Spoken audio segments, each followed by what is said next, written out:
Hello and welcome to another weekly episode of the Beer Fridge Podcast. On this week's episode, we'll look at the top 50 beers. 1, 2, 3, 4.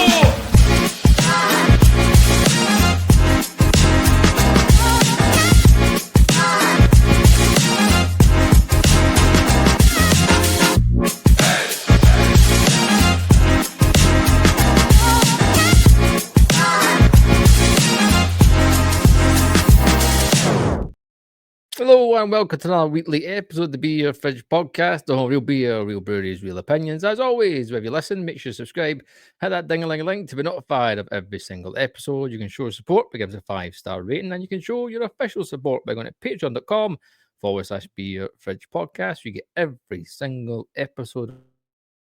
Everyone. Lovely stuff. My name is Gavin. I've got my usual drinking friends. I've got Scott and I've got Callum. Good evening, gentlemen. Hello, hello, hello. Hello, hello, hello. One short. It's Marcus. It's Mark's birthday, so we'll let him off. No.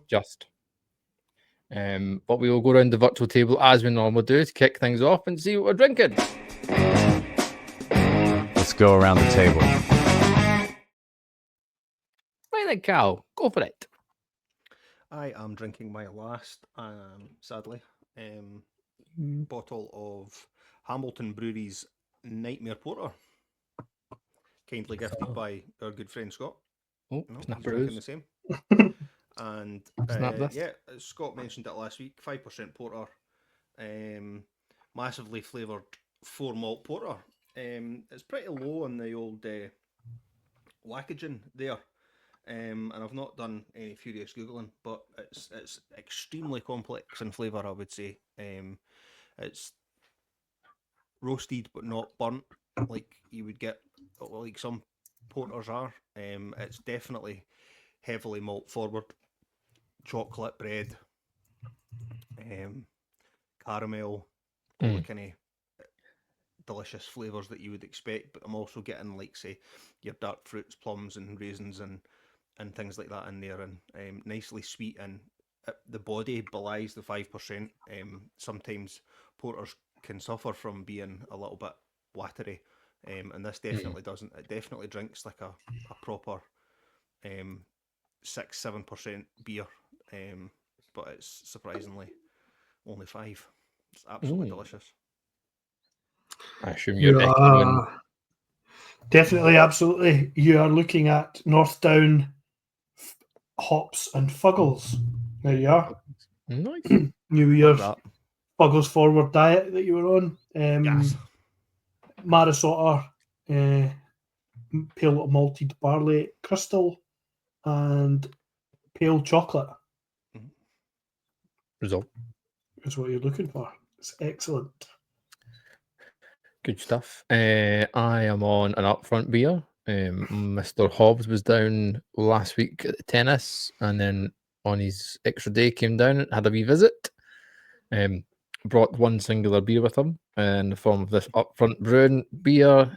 Das is lager beer at 5.3%. I'm not too sure. So malt, it's the packaging in terms of the beer. Moderate bitterness, touch of spicy hops, 100% checked Saz in there. I pulled a funny face on the first 2 sips of the beer, which are never a good fucking start on any beer. It seems a bit sharp for me. I don't know if it's just a bit. I don't know. Something at the start of the beer, and I think it might just be the bitterness was a bit too ramped up from what I was expecting. And I'm not too sure if I like it. I'll let it warm up a bit and I'll get back to you, but I'm on the fence with that beer. Never a good place to be with something like a lager, eh? No, I was expecting it to be like just clean, crisp, everything you expect. It's hell, so. But I don't know. There's a twist in there, and I'm not too sure I like it. Not too sure. Right then, let's get a wee news update, find out what's new in the world of craft beer.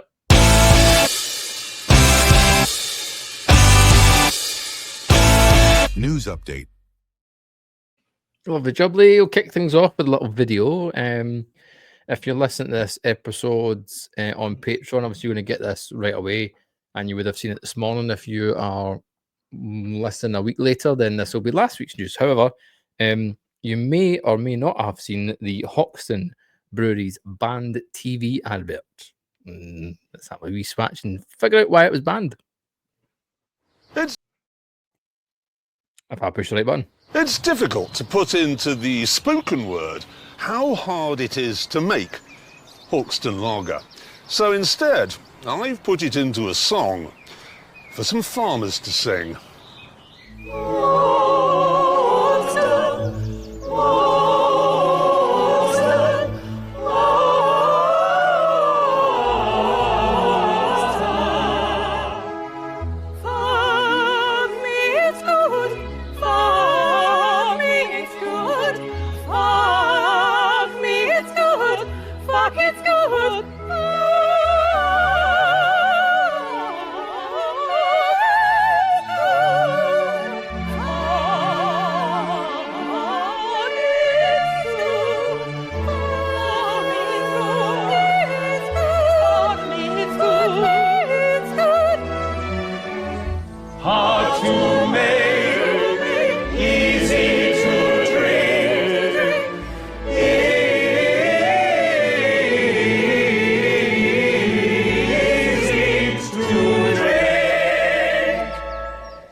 Hoxton is fucking good. Man's a genius, like, fucking love it. Strong chance we're actually going to have to edit that out for YouTube because it'll get down copyrighted, but too good, too funny. Probably actually get more publicity with it being banned. That's a surefire way for a fucking viral video or song or whatever if it gets banned. Exactly that. So Hoxton Beer and their new TV advert was, I think it was on TVs for, I might have been shown maybe once. The thing is, like, it's not like they don't get vetted and stuff, so they knew what they were doing. Like, so good stuff from them. Anyone got anything else they want to shout out on their fierce Googling? Pete Brown's new book. So, kind of, I suppose, prolific mm-hmm. beer writer. Obviously, he's currently the Times is beer writer of choice.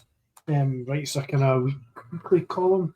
Yeah. In the Times, obviously, he wrote a book. I can't remember the name of it now, but it's about transporting a barrel of beer from the UK to India a la IPA.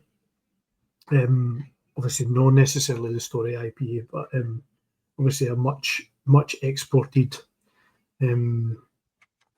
commodity is beer. And the story's incredible. The audiobook format was really good, and I kind of battered through it in almost no time at all. His latest effort is in relation to music. And I suppose it's a bit of I'm assuming a humorous and informative / scientific take on how sound and music in particular impacts the taste or enjoyment or consumption of beer, which is obviously a bit tenuous link. But we've all sat through bad pubs with bad beer, listening to bad music.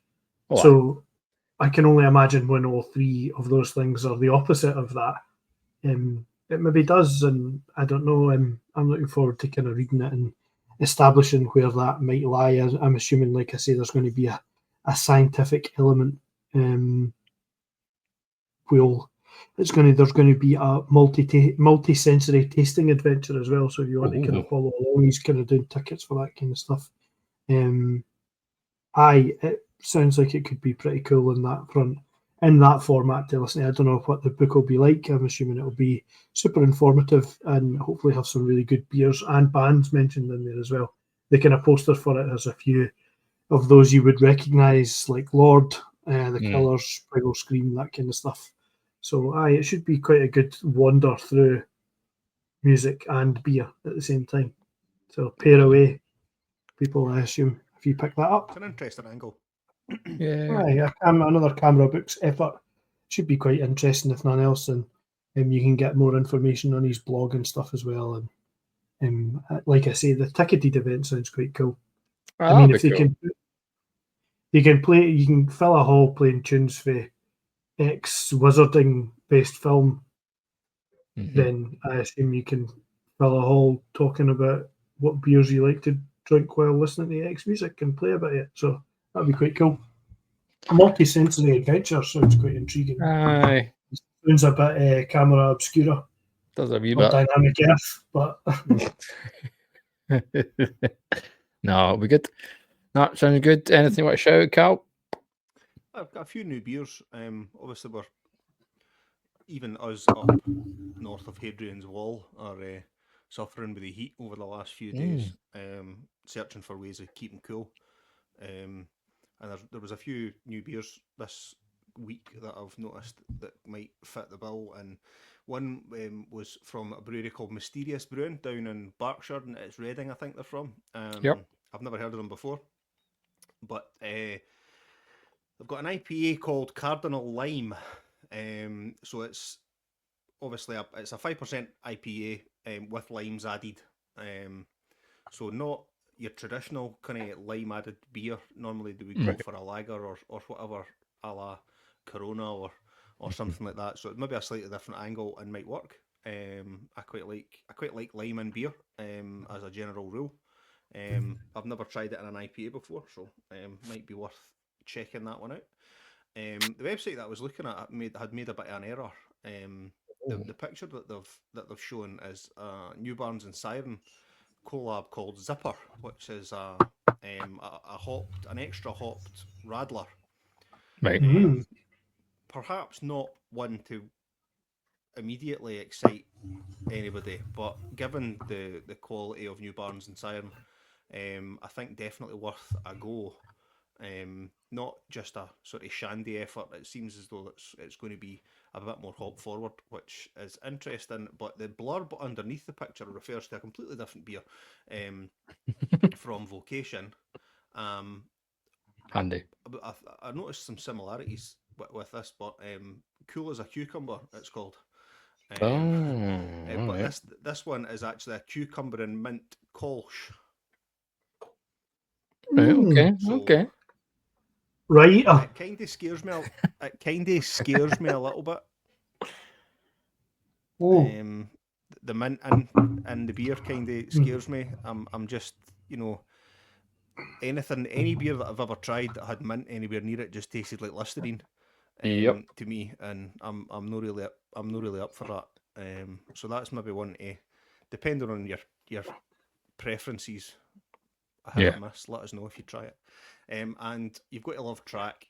Just sort of, we want to give you a nice, refreshing summer beer, but it's track, so it's an 8% dipper. Citra, Superdelic, and Motueka. But apparently it's going to give you sweet red berry, sticky strawberry lollipop, and tropical fruit salad, complemented by effervescent lemon lime soda and fresh basil. All right. So a bit wanky on the old A bit wanky, aye.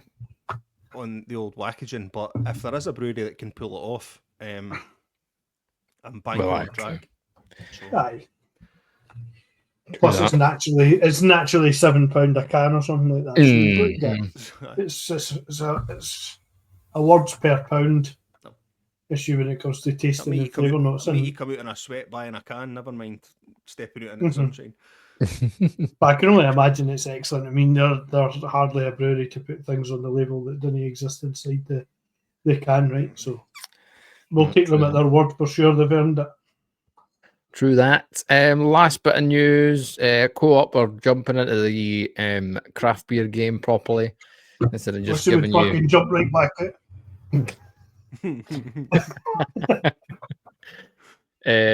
Nationwide, wish you could jump into the bigger Yazoos rather than having to fucking buy 18 wee ones every time. I didn't want in brand Co fucking strawberry milk. I want a big Yaz. I'm rough. Yes. Oh dear. So the likes of Polly's, Lakes Brew, Full Circle, Boundary, and then you're going to get seasonal beers from Vault City and Fierce. And then north of the border are going to get Scotland will only get 6 degrees north. So the 6 degrees north beer will only be available in Scotland. Is how I should have worded that. Right, thanks for clarifying that. Yes, it's a language. Here's me thinking we were only getting, I thought you were saying you're only fucking getting 6 degrees north. Here's what everybody down south's getting, including Fierce. And you I was about to jump right onto my independent soapbox there. Just to clarify, yeah. So 6 degrees north. Scotland, you can stick this all. Yeah. So they're jumping into the craft beer game. It doesn't legislate what size of shop it has to be. Granted, it's probably the larger ones. Like in large stores. Exactly. Indeed. You can tell Boness will get a full compliment because of factors, whereas the one closest to me in Little Beirut will be left entirely breezer based. Wickeds all round. You're a bastard on this part there. Mm-hmm. So yes, cool getting in. Probably a little bit late, but that is a base feet move. Like the breweries you read out there are no mugs. Like it's not a no. It's not a step at like it's hardly putting your toe in the water. It's a full. None of this brew good or push. Yeah. Aye, no, exactly. It's straight in. They've already. A couple of weeks, 4 or 5 weeks ago, the one that's close to me, has had Tiny Rebel and Toast collab. I think I mentioned it in the podcast a couple of weeks ago. Mm-hmm. So they had that beer's been on the shelf a few weeks. It's actually all right. Like if I'm struggling for craft beer, at least I know I can go and grab one of them and it's all right instead of having to pick up Hazy Jane or another Brewdog, which I don't want to touch. What was that? What was that beer called? Melba Toast. It was. I can't remember what it's called, but Roppel. That's why I'm here. That's why I get paid the big bucks. Speaking of supermarchés, just before you move on from supermarchés, I'm probably behind the times on this, and this is probably again by virtue of the place I choose is loose. I live. I seem to have missed the boat when it comes to Baldy James's and his company Brewdog. I don't know if you've heard of them before. They are jumping into the food market with their range of sauces. Oh, you're well behind that. And various other things. I just hadn't seen it. It's obviously a formatting alteration because that shelf is normally in that particular store is normally full of other gubbins like cool microwave meals and things like that. And when I saw it right next to all of the kind of pre-packaged nachos and all that kind of gubbins, I hadn't really noticed it together before, with such a big kind of push behind it. But I must give props, to the Hazy Jane hot sauce, which is pretty good. It's the most flavoursome thing in the world, but it was Hazy Jane hot sauce is perfectly fine. Looking forward to trying some of the rubs and stuff. I know it's a pain in the arse, but I'm getting them at club card prices. So, I think that all that stuff is fair game. Like it is what it is. It was Elvis juice. Sorry, Elvis juice one I picked. I was going to say it was the Elvis juice one. You could probably get an own brand one that's cheaper, but it is what it is. And well, you can do the cauliflower fucking buffalo wings. They've got that, haven't they? Definitely, I am going to try some of that stuff. They've got the North Sea fishing boat captain likes a rub. So indeed he does. Indeed he does. The spice rubs and all that kind of stuff is a bit random. Before you get a rub, 100% consent is key. Mm-hmm. Consent is key. Always say that. No, it is what it is. I seen it before. I think we spoke about it a few weeks. In fact, it was probably when you were away, evidently. And I mean, it's it's a strange range to get into. I understand, like it's you've obviously got the Jack Daniel's barbecue sauce and things like that, but there's a long-standing tradition of mixing, whether it be Texas or wherever, Kansas or wherever it is, to using like Tennessee using that in their barbecue, like making their own, like adding it into their own homemade secret sauce, and then obviously Jack Daniel's jumping on the breweries have done it though. Other breweries have done 100%. It before, and stuff. Aye, but they're no kidding on it. Not at the supermarket, really, have they? It's not like you're. It's normally that the sauce company in Aberdeen. Aye. See if you got a can of Hazy Jane and done that thing. Reduced it. No, do that thing they do in the barbecue with the chicken. So can stick okay, Jane up the chicken's arse and put the whole thing in the barbecue. That might be interesting. The beer can chicken. It's worth a try. See, with these things, they always do it, and it's like it always hangs out perfectly. They didn't tell you is that there's definitely been 18 or 20 times before that it's fucking fell. Aye. like they've got. There's so much. Like obviously they've got special things like apparatus that a frame you can use to make sure it doesn't fall over. But I can imagine there's quite a few fails in that process if you're just standing it on the beer can alone. I quite fancy a kind of Traeger grill type deal, but for the whole twice a year I could use it. When you need to build a house so you can cook outside, kind of defeats the purpose. Just quickly again, barbecuing, so I've just built this second house so that I can do it outside. Well, briefly sticking to supermarket conversation, Sainsbury's within the day.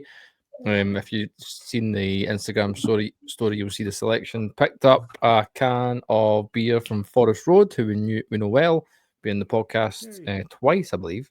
They are now on the Sainsbury's supermarket. Picked up a can of Posh Lager, which is lovely stuff. Good stuff, 4.1%, lovely jubbly. Does what it says in the tin. Crisp, clean, Posh. Like it. I'm annoyed with Sainsbury's because they didn't have any fucking Stiegel in when I tried to go and get some the other week. I know. Can you see it? I could see talking. We spoke earlier about Radlers. Radler available near the straight lager. I just wanted lager. Austrian. Aye, they were. Sans Stiegel.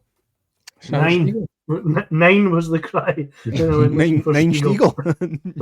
9 Stiegel.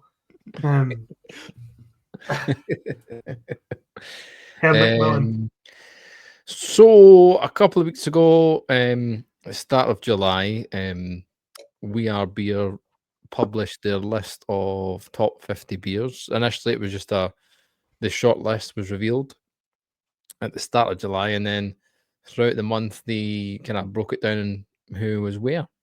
And we're going to have a discussion about why 80% of these beers are on this list, because they shouldn't. And will we go 1 through 50, go the other way instead of going down the way? Because we can skip through a lot. We don't need to go through them all. I think. Well, if I give you them, sorry. No, it's okay. This lag's doing my tits in, by the way. Before we start properly, I just want to caveat this by saying, having read the We Are Beer website and stuff, it's obviously more than one contributing factor that earns a beer's place on the list, which fucks me off for starters, really. It should be, for me anyway, it should be taste and taste alone. Shouldn't matter, if 10 million or 100 people drink it. It should be the taste of the beer. It shouldn't matter if they've got a cracking brand that's everywhere that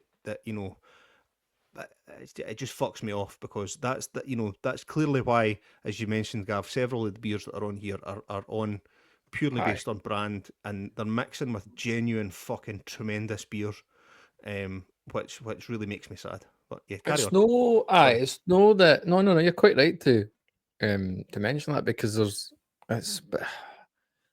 it's not like all these beers on this list are bad beers. It's just questioning how the We Are Beer team are saying this is the 50 best beers that you can get in the country, and I'm just like, no. There's maybe, I'm pretty sure out of the 50, I pulled out 10 that deserve to be on the list, and the rest I was like, you could easily argue that it shouldn't be there.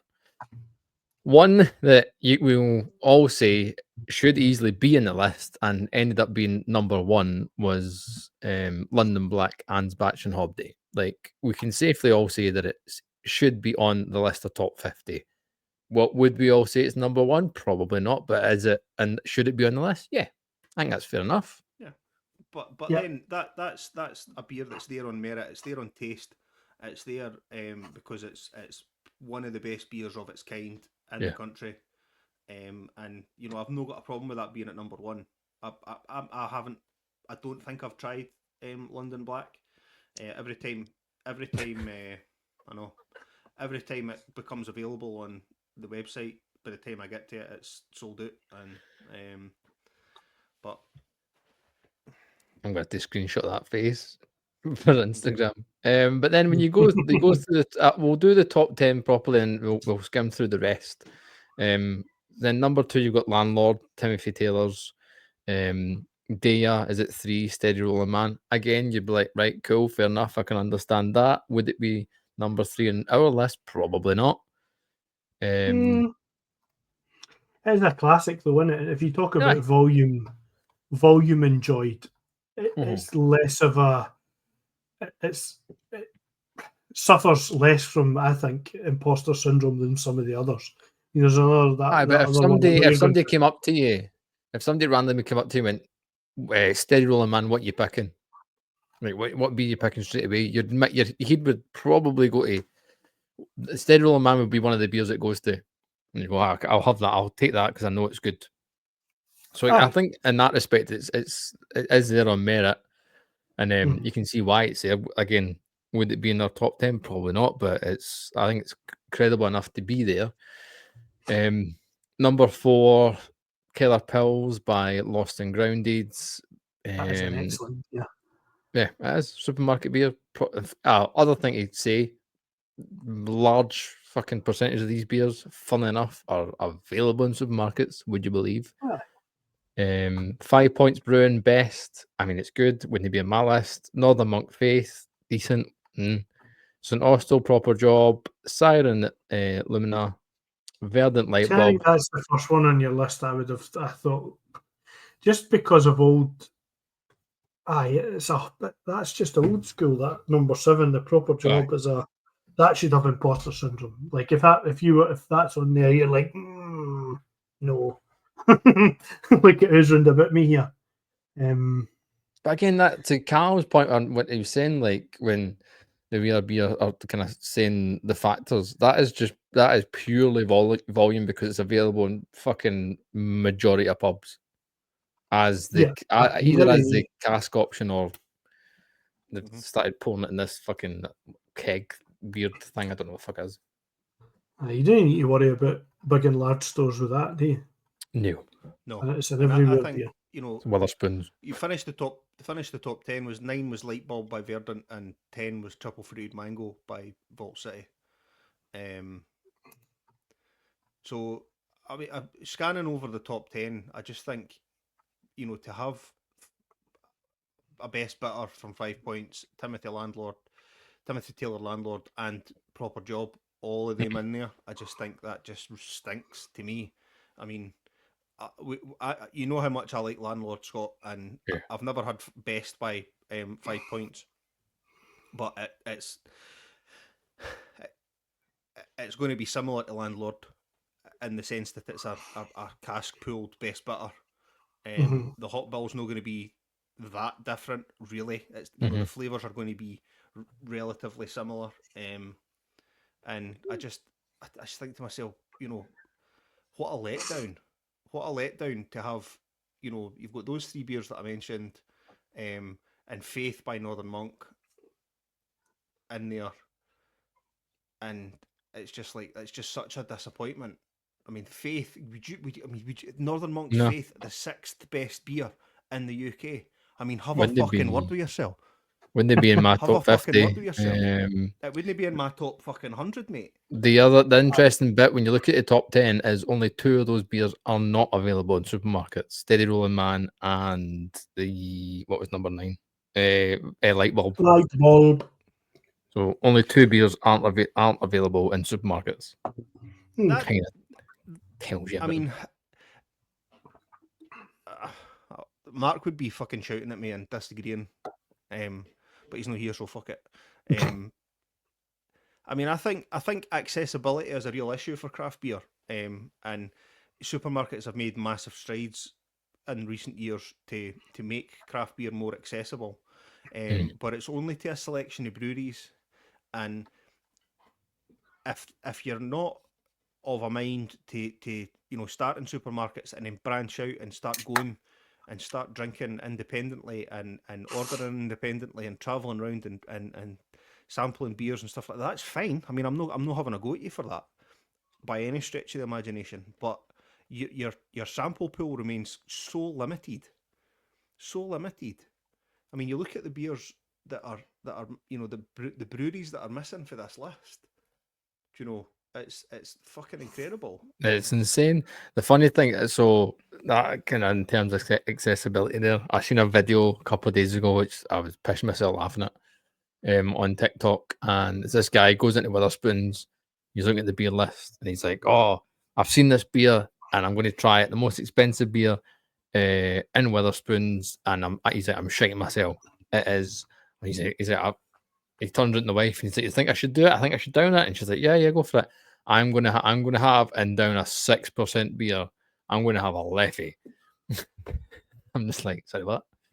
And it goes back to your point of accessibility, and people they'll have a beer. Will people really have a beer from the supermarket and then want to go and try independent stuff? It's a difficult crossover.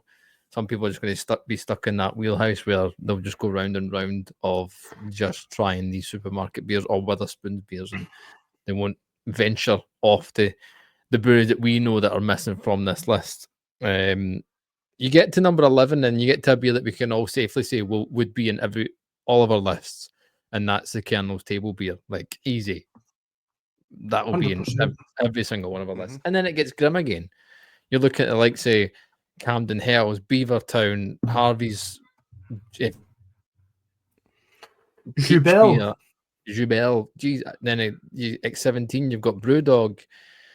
It just get like Jaipur.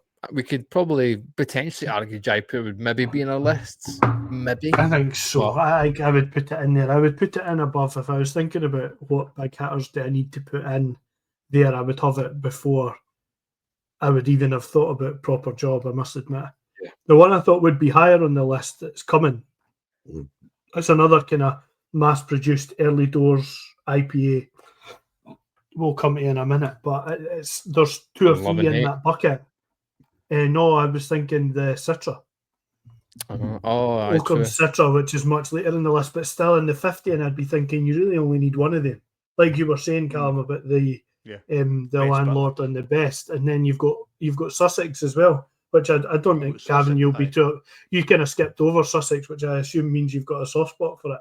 No, soft spot for Harvey's, where being kind of closest to your door, but it's a good beer, maybe even be a great beer, but if you're going for kind of historical stalwarts, it'll be up there. But I wouldn't say right now, unless there's a stat out there about volume consumed that I'm not seeing, and it's replaced water in Sussex. I don't know. No. Well, the main bit of this kind of between 10 and 30, sorry, Cal, and you're potentially about to mention it, and it should never be in anybody's list. The fact that a lager in the form of Tennent's is on this list, there's no fucking ways or means that should be there as one of the UK's top 50 beers.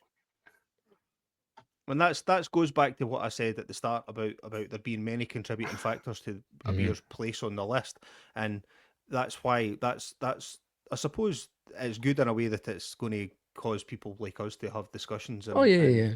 and things like that about it. But for me, that the only thing that would put this beer on the list is the fact that it is so popular in Scotland, that it's immovable in Scotland. You know, you cannot take Tennent's off and put another lager on. You would need to have Tennent's and another lager on. You know, it'd be suicide for a pub to take off Tennent's.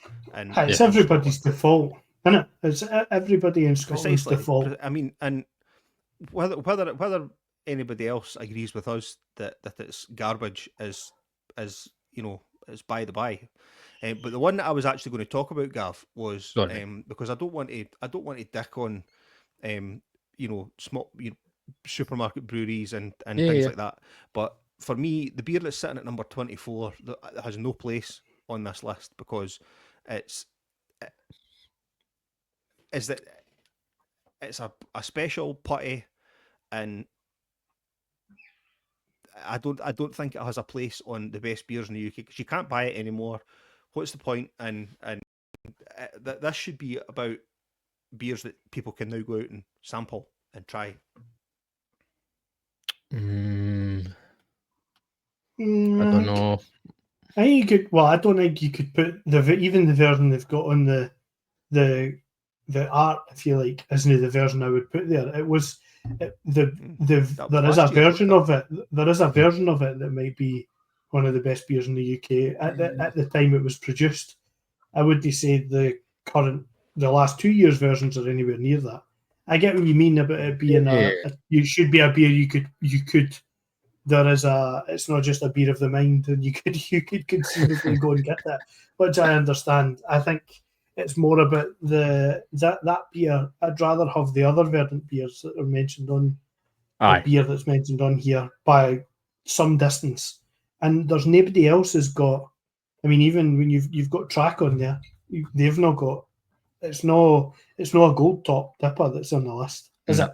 It's Sonoma that's on the list, which is their kind of most mass produced, probably their kind of standard beer, if you like, that you kind of associate or available all the time. It's a different. I mean, Parade, even they've not got a super duper on there. So that set between from 11 to 30, from that 11 to 30 list, how many of those beers would you potentially put in a list that you curated yourself? I've counted potentially 5 that I would maybe put in a list of 50 that I would make up. And that's 30, or from 11 to 30. Yeah, so I've said in my head, I've said Sonoma would be up there. I could maybe convince myself to put the Pressure Drop one in there. No, that Pressure Drop one, no. No, but I know. But if I had to be on it, I could. I'm saying with the ones that, like, I'm not going to put fucking Tennent's in. I'm not going to put Ghost Ship in there. So I could maybe get to 5 that I could stretch and convince myself that I could put in a list of 50. There are a few in the list. I'm thinking that, I mean, the biggest abhorrence on the list behind Putty, because it is. I get what you mean, Carl. It's so juxtaposed to all the other beers on the list. It'd be different if it was Gold Tops and Beach Triple IPA and things like that. They were alongside all that stuff. That's a list you could kind of get on board with if it was singles and one-offs. But there's better if it's singles and one-offs. There's better than Putty out there, and there's definitely better than the rest of the list. If that's if it just is so. It's so out there in terms of all the rest of the choices when you look at them in comparison to that. The biggest abhorrence on the list is going to be the one after it. What the fuck is Wingman doing anywhere near there? Oh, like at least, I mean, if you wanted to go way back to the beginning, the original recipe or original version of Hazy Jane would if you're throwing beers up like Oakham Citra and things like that, Jaipur, things Dame Against Them probably has a decent shot, but Wingman. No, even if you're doing, even if you're doing it by their like stipulations and their rules of what makes it into the top, you wouldn't even like. That's not even fun close. Like again, it probably comes down to the volume and that it is in a ton of breweries now. Not But breweries. it's bars, excuse me. volume. It's volume based on like shoved down throatery and deals. It's a loss. Yep. It must be a loss leader for them, not just the supermarkets that punt it. Yep. You can't tell. Like, I mean, they must produce so much yet, but it's shoved at everybody all the time. Aye. Wingman. But that just it just goes to show, like, how, in my opinion, spineless the likes of We Are Beer are. You know, the for this stuff.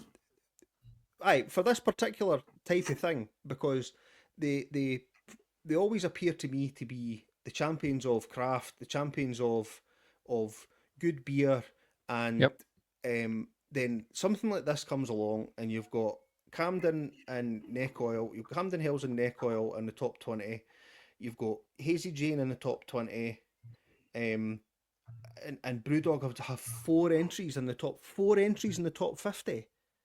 I know. Brewdog. Aye. But then you go to a square 200 yards in Manchester and come up with 100 beers from 3 different breweries that would blow everything that Brewdog have ever made out of the fucking water. Yes. Yeah.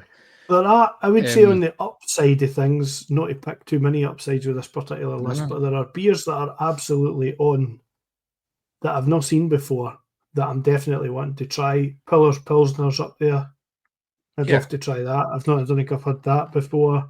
I would also like to try the obviously we've had Baybrook before, but that Keller Lager is pretty promising.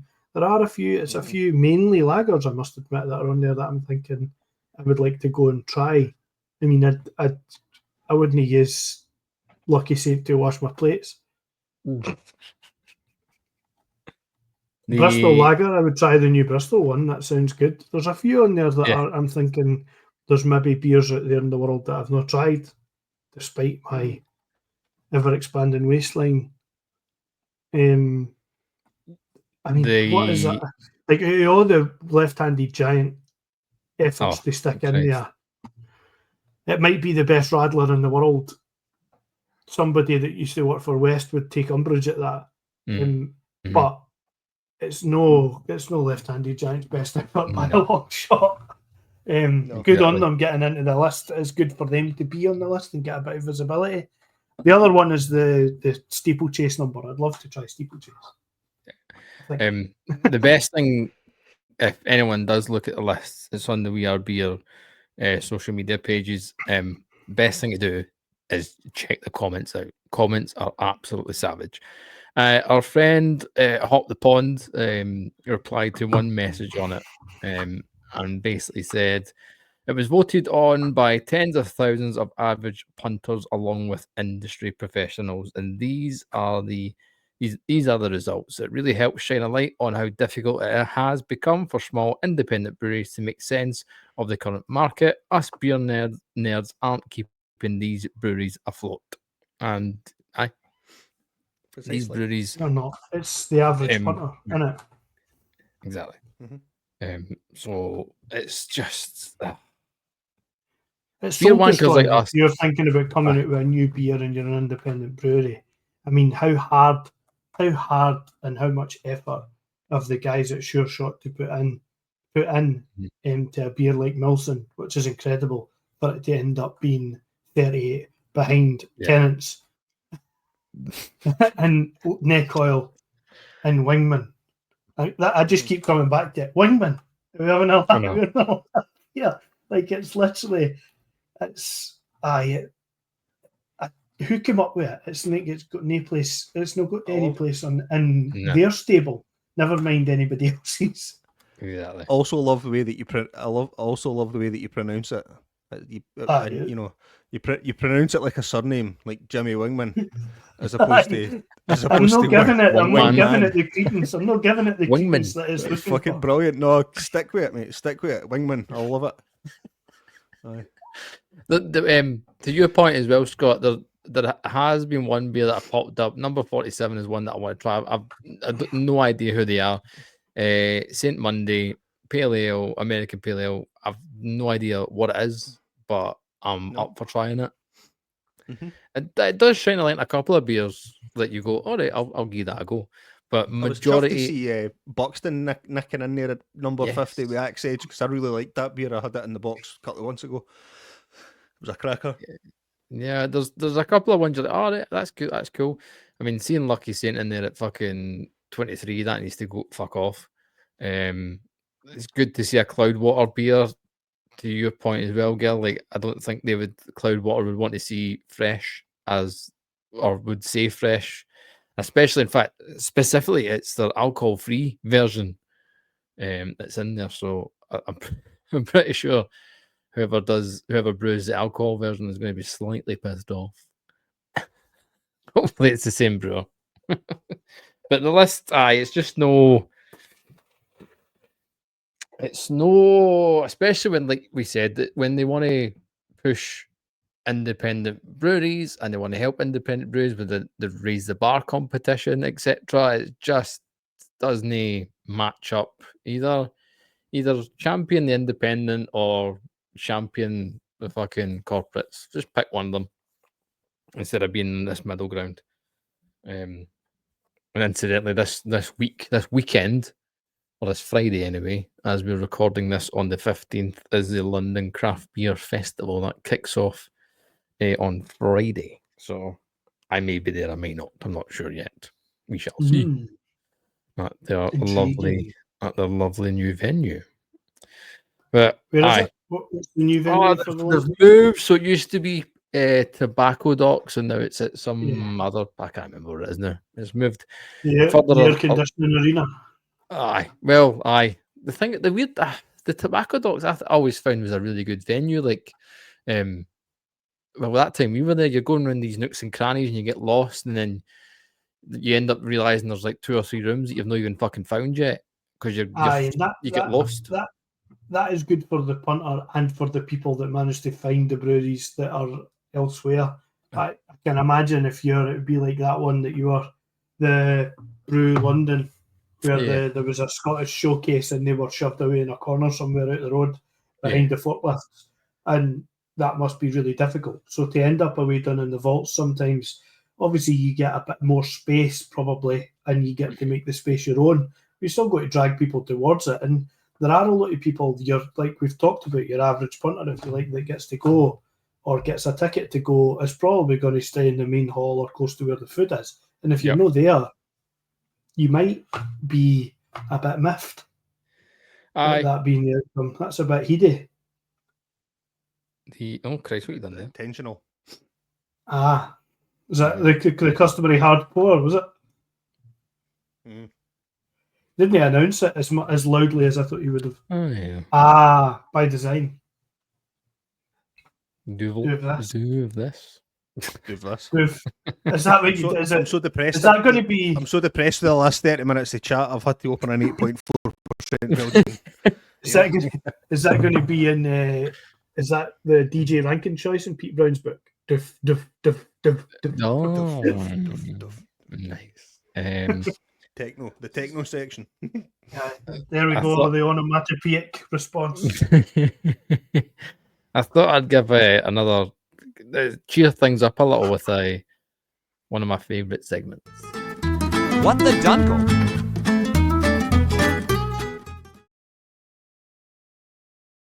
Oh, for fuck's sake.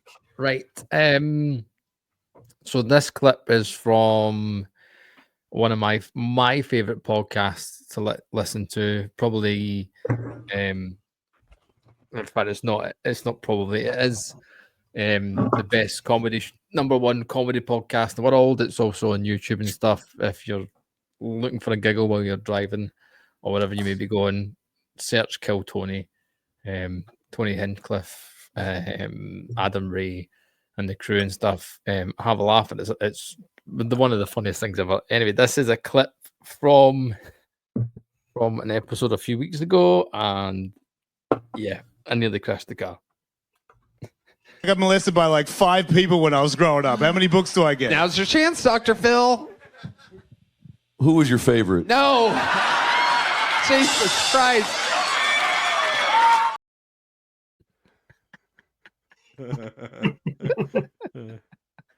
Basically, the comedian Adam Ray dresses up as Dr. Phil. in that one.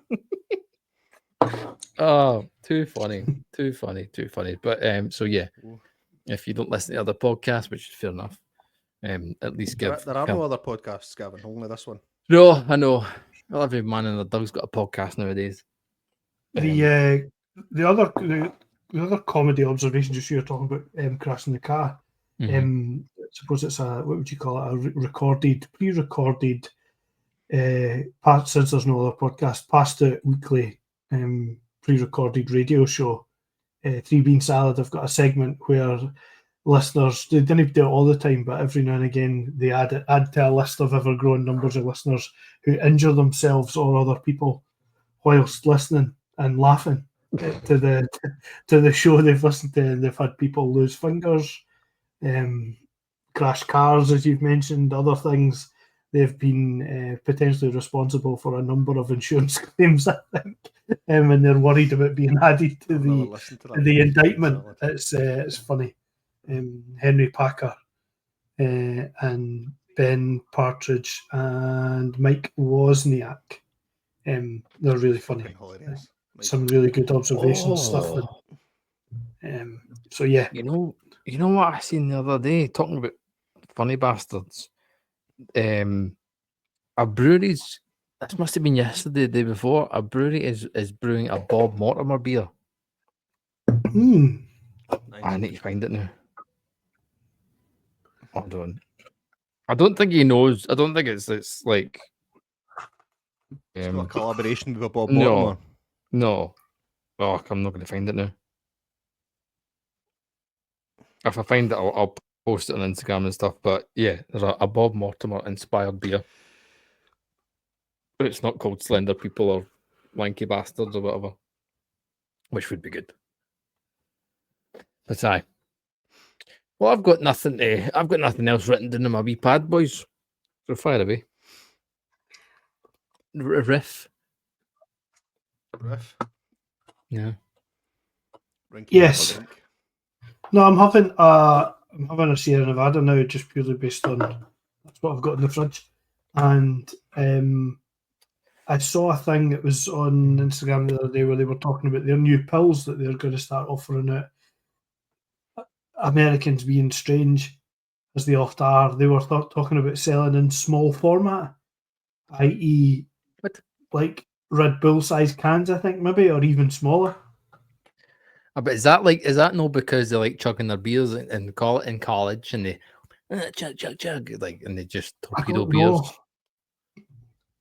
Don't know. But the torpedo beers are like 2.3%. I've drank 13 beers, man. You're like, yep, I could buy. No, that's like water. Yeah, it just wouldn't be my scene. A small format. I could drink Labatt Ice for 12 hours and drive home safely. Labatt Ice. No, Labatt Ice used to be alright.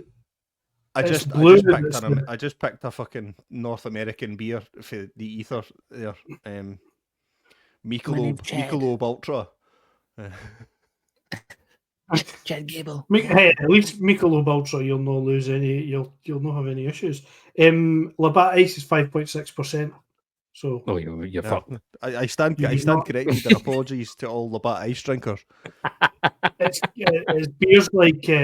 beers like Natural Light and Keystone Light that are your college kids chuggers. Those ones are the Natty Light is 3.2 or 3% or something like that. Get me pissed on a 2-litre bottle of Shandy Bass. 100%. It's very much along the lines of Shandy Bass and what's the other one I'm thinking about? Colonel's Table Beer. You'd have a more enjoyable experience with the table beer. I can guarantee that for sure. Oh, it's just horrible. Hey Shaitan, give me a beer. Oh my god, I've been 13. Fuck yeah, fuck off. How many beers have you had? 25 million. At least I saw a thing the other day. It was about how it was kind of Latin American guys with filling their truck beds full of ice and beers at least they were on like Corona and Modelo and stuff. Aye. It wasn't any here all guff. They're filling like buckets with Natty Light for their tailgates, and then going off their nuts when they go in there purely based on quantity rather than. See, is that not a weird thing though? Like, are we like? There's a strong chance that the last like 10 minutes of this recording will not get put in the full episode. However, are we missing something like over here, and compared to America, and no having like tailgate parties and no getting like smashed? Can you imagine a tailgate party at fucking Ibrox or Parkhead? That would I wouldn't date there because that would just be war, and that's why they brought every kick-off to 12:30 or 12 o'clock. See things like the Six Nations or things like that. You know, can you imagine like a big massive car park out front of Murrayfield? Just mind you, then it'd be like 40,000 rugby wanks. You can imagine that.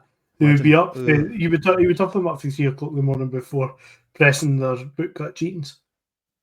Be chinos and chalets. Would be able to fucking move for folk drinking beer through socks and patting their willies in beer tumblers. Shoe pints and things like that. You can't be doing that. No. All right, in that case, maybe no. We're not missing it. Imagine what their thing would be. It would be like as you say, drink port through a sock and cheese that's got a ticket to the game. What would be a UK version of kind of Buffalo fans who like to jump through plastic tables? It's got to be rugby. You know what the worst thing is and I know why. It's because the sport is so fucking boring. You've got to think of something else to do. It's the folk at cricket matches that put the plastic tumblers together to make a big snake. Big snake eye. Fucking unbelievable, diabolical. Like if the game's that guff. Apologies to any big cricket fans, but goodness me, like when the commentators on the long form, which is the natural version of your sport, get more airtime for talking about other things than what's going on the far. True. It's time to take a look. I've seen more commentary videos than I've actually seen like actual like cricket on TikTok. 100%. The thing you see on social media is when the ball goes into the crowd and somebody catches it. True. That's the biggest cheer of the day. Well, the one I seen anytime anybody walks somewhere with a beer, they just cheer at one another. That's the most excitement they can garner. You cheer at the boy walking past trying to go to the loo to chug his beer. The one I seen recently was obviously it's not England were playing India in a test match. Only to know I'm in England, so I know.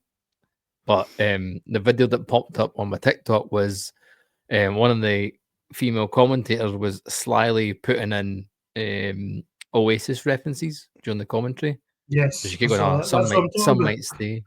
Aye, she was talking about it was nothing to do with it. Yes, it was. She did a good job of weaving it in, but still, the bit that got the social media coverage wasn't the game that was going on. He's like, he's electric. So putting all these sly references in. His bowling's been electric to do that. It's brutal. The one thing I would say that might lend itself to it, and it's probably not as popular a sport as it should be, would be the ice hockey. That's you can imagine that. The problem is that all the ice hockey teams, with the exception of Edinburgh, who don't play in the top league anymore, are kind of 1,000 miles away from anywhere. But I suppose that's no far away from NFL in terms of that's why they do it, is because the stadiums are in the middle of nowhere in comparison to it. It's not like another football stadium that's in the middle of a city, although that's becoming less and less frequent as well, with teams moving out because it's the only place you can get space to build with it. Issues arising. So because Scotland's only got the Glasgow Clan now and Fife Flyers, isn't it? In the top league, I think. Because the Monarchs. Is it Monarchs? Capitals. Oh, Monarchs! Christ, that's going back 50 years. Jesus. The Monarchs are the current Edinburgh Speedway team. Yes. Aye, and then they used to be Armadale Speedway. Out of Armadale Speedway Stadium, Scott. Go on. You remember the one time it was on Sky Sports, and Armadale was going off its nut. Sky Sports was coming to Armadale for one night only. Speedway. Or as locals still call it, despite their best efforts to rename the venue, the Dog Track. No, the Dog Track. It's not seen a dog for fucking 25 years. At least. And By the way, there is a roundabout massively. there. I know. Aye. But the roundabout there has been tried to be named a million times by as many different companies, yet is still called the roundabout at the Dog Track. Dog Track roundabout. We've digressed massively, but I have to say that see a night at the Speedway is actually a really good night. It's proper. It's proper. If you like a plastic and chair, a tombola, and lukewarm cans of beer. Nah, just the bar's pretty well stocked. Draft beer at the Dog Track, mate. Draft beer.